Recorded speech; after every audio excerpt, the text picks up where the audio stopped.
नमस्कार मैत्रिणींनो, अंगावर पाजाये क्रॉस क्रीडल स्थिती या स्पोकन ट्युटोरियल मध्ये आपलं स्वागत आहे। या ट्युटोरियल मध्ये आपण आज शिकणार आहोत आहे ना पोराला अंगावर पाजायची बेस स्थिती निवडणे। अंगावर पाजाय आंधी आईची तयारी नी क्रॉस क्रेडलची पूर्ण कार्यपद्धती। चला तर मग सुरुवात करू। जगात समध्या आया पोराला अंगावर पाजत्या तवा बहु पद्धतीचे स्थितींचा वापर करत्या। आयेला व पोराला बेस स्थिती तीच आहे ज्यामध्ये आये व पोर दोघांना अंगावर पाजताना पुरा वईल परचा येळ आरामदायक व्हया। पोर आयेचे थानाला बेस धरून रहल नी त्याला बुहू दूध मिळू शकल।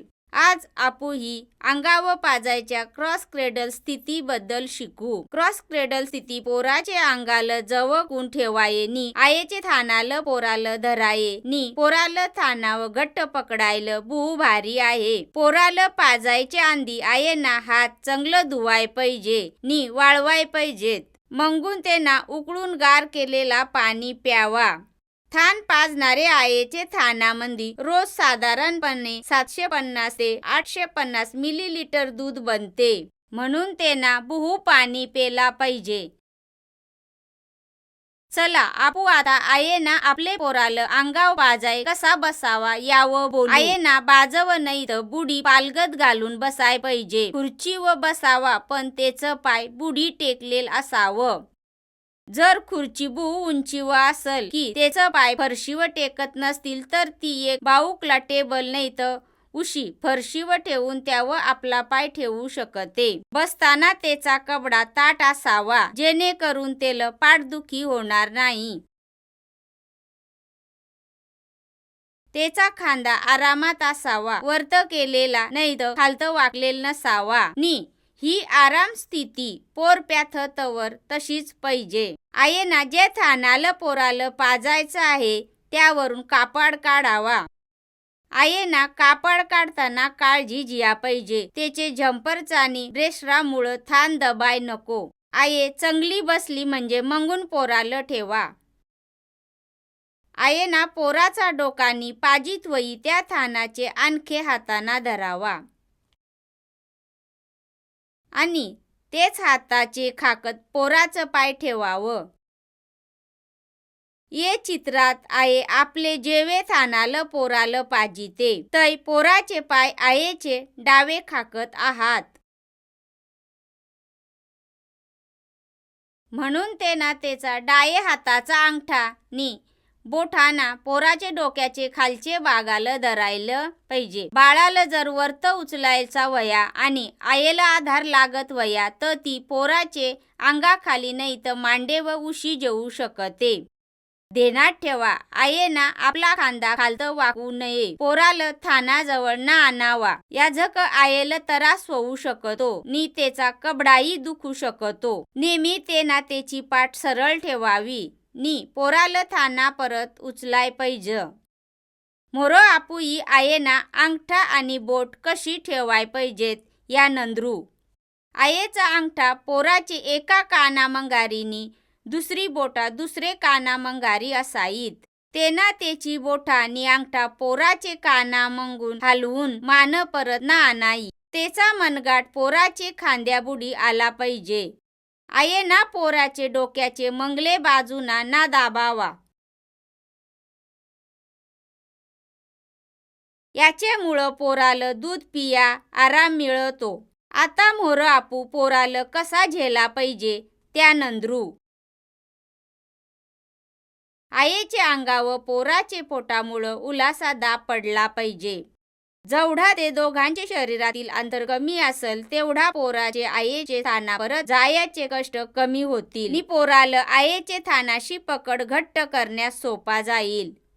पोराला ठेवायची स्थिती यामध्ये दुसरा मुद्दा आहे पोराचे अंगाची ठेवण। जेव्हा आपुई जेवण जेवतू आपला डोका मान अंग सरळ असता पण पोराला अंगावर पाजणाऱ्या आया त्याला पाठीवर निजून फक्त पोराचा डोका थानाचे बाजूला फिरवत्या तेव्हा त्याला अंगावर पाजाय त्रास होईल। तेव्हा अंगावर पाजताना पोराचा डोका मान अंग सरळ असावा. तेव्हाच पोरालं दूध पिया बेस पडल. आता आपुही पोरालं ठियाच्या स्थितीमंदी 3ऱ्या नंबरवर आलो आहोत. आयेना पोराचे पुरे अंगाला आधार दिया पाहिजे. नाही तर पोरालं आयेचे थानाशी घट्ट पकडाय बुऊ मेहनत जिया लागल. पुढे आपुही पोराचा नाक नि हानुवटीच्या स्थितीबद्दल बोलू. पोराचा नाक नि आयेचा थान एका सरळ रेषेत असावा. नि हानुवटी पुढचे बाजूलनी थानाचे बुहू जवळ असाई. तेव्हाच पोर थानाशी पकडून रैथाना थानाच्या खालच्या काळा भाग बुहू तोंडात झिईल. नि म्हणून पोर दूध पियाला पुढील जबड्याचा वापर करील. ध्यानात यायला पाहिजे, एरिओला हा थानाच्या बाजूचा गडद भाग आहे. आता पोरालं बेस ठेवल्यावर आपुई शिकू थानाला कसा पकडावा. दुसरे हाताचे बोटाना आयेना तिच्या थानाला बुडील यू आकारात पकडावा. ये चित्रात आये त्याचे उजवे हाताने उजवा थान पकडील. अंगठा नि बोटा याची बेस स्थिती समजून घेण्यासाठी समजाय लागल की आयेचे उजवे थानावर घड्याळ आहे, त्याचे मधले भागाला एक निप्पल आहे. आयेना त्याचा उजवा अंगठा घड्याळावर 9 अंकावर ठेवावा. अंगठ्याच्या बाजूची 2 बोटा 3 अंकावर ठेवावी. आयेची बोटानी पोराचं वट सदा एकाच बाजूनी असायला पाहिजे. असा का, या ध्यानात याला आपण एक सोपा उदाहरण देखू. जेव्हा आपुई वडापाव नाही तर बर्गर खातू तेव्हा आपुई आपलं वट आडवं उघडतू. आपुई वडापाव नाही तर बर्गर आडवा पकडतू तेव्हा आपुई मटा घात जेवू. येठ आपुली बोटा आणि वट एकाच बाजूत आहात. जेव्हा आपुई वडापाव नाही तर बर्गर लंबाकार पकडला वया तेव्हा आपुई मटा घात जेवू शकणार नाही. तेव्हाच येठ आपुई पोराचे वटाचे बाजूनी बघू. येठ बाळाचं वट लंबाकार उचललेले आहात तेव्हा आयेच्या बोटाला थानावर व लंबाकार ठेवाय पाहिजेत. तेव्हा बाळाला एरिओलाचा मोठा हिस्सा तोंडात जियाला मदत होईल. पोराच्या वटाच्या बाजूला असण्यासोबत आयेचा अंगठा नि बोट सदा थानापासून 3 बोटावर असावा. अजून वडापाव नाही तर बर्गर खाताना आपुई बुहू जवळ पकडला वया तर बोटाचा अडथळा येऊन आपुई मटा घात जेवू शकणार नाही. नि जेव्हा आपुई बुहू दूर पकडला वया तर त्याचा आकार आपुई तोंडात जिया बुहू बेस नसल तेव्हा आपुई मटा घात जिया बेस दूर पकडाय वया. तेव्हा ए फोटो दाखवल्यासारखा पोराला थानाला निप्पल पासून 3 बोटा अंतरावर पकडावा. जेव्हा हे ध्यानात ठेईल की आयेची बोटा अडचण ना आणून पोराला एरिओलाचा मटा भाग तोंडात घेता येईल. आये फक्त थानाला दाबणार नाही, ज्यामुळं कमी दूध मिळत वया. आये एरिओलाच्या बुडी मट्या दूध नलिकावर दाब देतेनी बुहू दूध बाहेर येतं. नि थानाला बेस आकार मिळून पोराला घट पकडाय मदत होते. आयेचा अंगठा थानापासून 3 बोटावर ते बाजूला असाय पाहिजे जेथे पोराचा नाक आहे.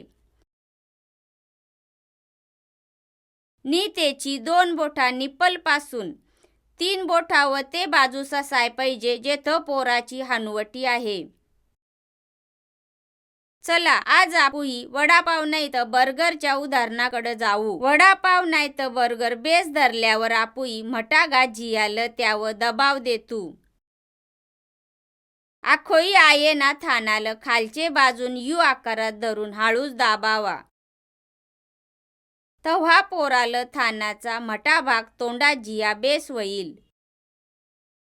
तेव्हा ध्यानात ठिया पाहिजे आयेना त्याचं थान व्ही आकारात ना दाबावा. व्ही आकाराच्या दाबानं आयेला येद ना होईल नि पोराला फक्त निप्पळ मधूनच दूध मिळल. ह्या पण ध्यानात ठेवा की अंगठा नि बोटामुळे थानावर एकसारखा दबाव यावा. नाहीतर निप्पल उजवे नाही तर डाये बाजूला सरकून पोराची पकड बेस होणार नाही. ध्यानात ठेवा कवाई थानावर दाब पडून थानाला पोराक आणाय ना पाहिजे. नेहमी पोराला थानाक आणाय पाहिजे. आता पोर क्रॉस क्रेडल स्थितीमध्ये आहे. निपोर अंगावर पियाला थान तोंडात जिया तयार आहे. थान पकडायची बेस पद्धत हे सिरीज मध्ये दुसऱ्या ट्युटोरियल मध्ये सांगली आहे. एक येळ पोराची आईच्या थानाशी बेस पकड झाली नि थान बहु जड नसलं तवा आईनं थानाचं तिचं हात काढावं आणि बाळाच्या अंगाखाली आधार दिया आणावं. या स्थितीमध्ये आईने तिचे दोन्ही हात तिच्या अंगाच्या बहु जवळ आणावं. तेव्हा तेल अंगावर पाजाये आराम पडल. चला आपू ही ट्युटोरियलचे शेवटाला पोहोचलो आहोत. मा शारदा पोकळा स्पोकन ट्युटोरियल संघाची सदस्य आपला निरोप घेतो. भाग घेतल्याबद्दल आभार.